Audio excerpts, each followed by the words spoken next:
ഡാർവിന്റെ പരിണാമ സിദ്ധാന്തത്തെ സംഘപരിവാർ എന്തിനാണ് ഭയക്കുന്നത്? അത് വർഷങ്ങളായിട്ട് നമ്മളെല്ലാം പഠിക്കുന്ന ഒരു കാര്യമാണ്. ആണല്ലോ, അത് മറക്കരുത്. അത് 7ാം ക്ലാസ്സിൽ തറവായി പഠിക്കുന്നത് കൊണ്ടാണ് അത് 9ാം ക്ലാസ്സിൽ നിന്ന് മാറ്റിയത്.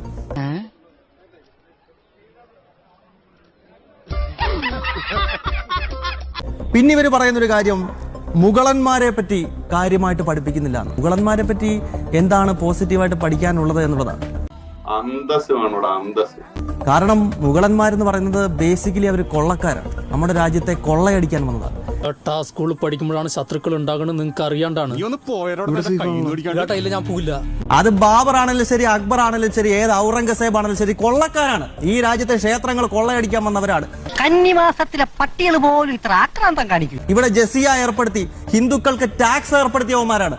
ഈ രാജ്യത്ത് ജനിച്ചു വളർന്ന ഹൈന്ദവ സമൂഹത്തിന് ഭാരതത്തിൽ ജീവിക്കണമെങ്കിൽ ഇവനൊക്കെ ടാക്സ് കൊടുക്കണം എന്ന് പറഞ്ഞവനാണ് ഔറംഗസേബ്. ഇവനൊക്കെ കൊള്ളക്കാരാണ്, കള്ളന്മാരാണ്. ഇവരെ പറ്റിയൊക്കെ ചരിത്ര പുസ്തകത്തിനകത്ത് നല്ലത് പഠിക്കണോ? ഇത്രയും കാലം ഈ കാട്ടിക്കൂട്ടിയ നെറുകേട് നമ്മൾ സഹിച്ച് എന്റെ ചെങ്ങായിന്റെയും കുടുംബം തകർത്തിട്ട് അനക്ക് പ്രേമിക്കണം അല്ലടാ. ഈ നാട്ടിൽ വളർന്നു വരുന്ന തലമുറ ഒരു കാരണവശാലും നടക്കില്ല. അപ്പൊ മുഗൾ പാഠപുസ്തകങ്ങൾ മുഗളന്മാരുടെ ഭാഗങ്ങൾ മാറ്റുകയല്ല. ഇതൊന്നും നല്ല സാധനം മനസ്സിലായില്ലേ? അതായത് ഇതൊരു എക്സ്പെരിമെന്റൽ സബ്ജക്റ്റ് ആണ്. മുഗളന്മാരും അല്ലെങ്കിൽ ഈ പറയുന്ന അധിനിവേശ ശക്തികളും ഈ നാട്ടിൽ കാണിച്ച കൊള്ളുവില്ലാഴിക ഇവിടെ ഇനിയുമെങ്കിലും ജനിച്ചു വളർന്ന കുട്ടികൾ പഠിക്കട്ടെ. പറഞ്ഞു തീരണതിന് മുമ്പ് എന്റെ കവിളിലോട്ടൊന്ന് പൊട്ടിച്ചു. മുഗളന്മാർ നമ്മുടെ രാജ്യത്തേക്ക് വന്നത് നമ്മുടെ രാജ്യത്തെ കൊള്ളയടിക്കാൻ വേണ്ടി മാത്രമാണ്. മറ്റൊരു ഉദ്ദേശമില്ല. നമ്മുടെ രാജ്യത്തിന് ഒരു നേട്ടം ഉണ്ടാക്കിയിട്ടില്ല. ഓക്കെ, ശരി. നമുക്ക് ജമിനിയോട് ചോദിച്ചു നോക്കാം. ജമിനി ചേച്ചി, മുഗളന്മാർ നമ്മുടെ രാജ്യത്ത് വന്നിട്ട് നമ്മുടെ രാജ്യത്തെ കൊള്ളയടിക്കാൻ വേണ്ടി മാത്രം വന്നതാണ്? സുഗുണം പോകരുത്. അല്ല, മുഗളന്മാർ ഇന്ത്യയിലേക്ക് വന്നത് കേവലം കൊള്ളയടിക്കാൻ വേണ്ടി മാത്രമായിരുന്നില്ല. അവരിവിടെ ഒരു വലിയ സാമ്രാജ്യം സ്ഥാപിക്കുകയും നൂറ്റാണ്ടുകളോളം രാജ്യം ഭരിക്കുകയും ചെയ്തു. അവരുടെ ഭരണകാലത്ത് ഇന്ത്യയുടെ സംസ്കാരം, കല, വാസ്തുവിദ്യ എന്നിവയിൽ വലിയ മാറ്റങ്ങൾ വന്നു.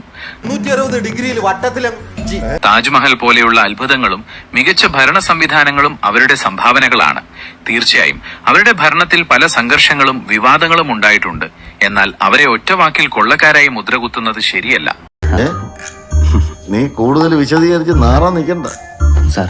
അപ്പൊ നമ്മുടെ ജമിനി ചേച്ചിയൊക്കെ പറഞ്ഞു നമ്മുടെ രാജ്യത്തിന്റെ യശസ് ഉയർത്തുന്നതിൽ വലിയ പങ്ക് മുഗളന്മാർ വഹിച്ചിട്ടുണ്ട്. അവർ കേവലം കൊള്ളയടിക്കാർ മാത്രമാണെന്ന് പറയാൻ പാടില്ലെന്ന്. എതിര് പറയാനൊക്കോ? താജ്മഹലും കുത്തുബ് മിനാറും അടക്കമുള്ള സംസ്കൃതികൾ അവരുടെ കാലഘട്ടത്തിലാണ് വന്നതെന്നും പറഞ്ഞു. പക്ഷേ എന്ത് താജ്മഹൽ, എന്ത് കുത്തുബ് മിനാർ, എന്തുണ്ടാക്കിയൊരു കാര്യമില്ല. അതേ സമയത്ത് നമ്മൾ ചില കണ്ടുപിടുത്തങ്ങൾ, നമ്മുടെ രാജ്യത്തിന്റെ സംസ്കാരം പൈതൃകം ഉയർത്താൻ വേണ്ടി നമ്മൾ ചില സാധനം ഇറക്കിയിട്ടുണ്ട്. അത് ഒരൊറ്റ ഷാജഹാനും ഒരു കുത്തുബുദ്ദീൻ ഐബക്കും ഒരാൾക്കും അത്രയും അതിനോട് കിടപിടിക്കാൻ പറ്റത്തില്ല. ദേ കണ്ടു നോക്ക്. 2 കൈ കൊണ്ട് വാങ്ങ്.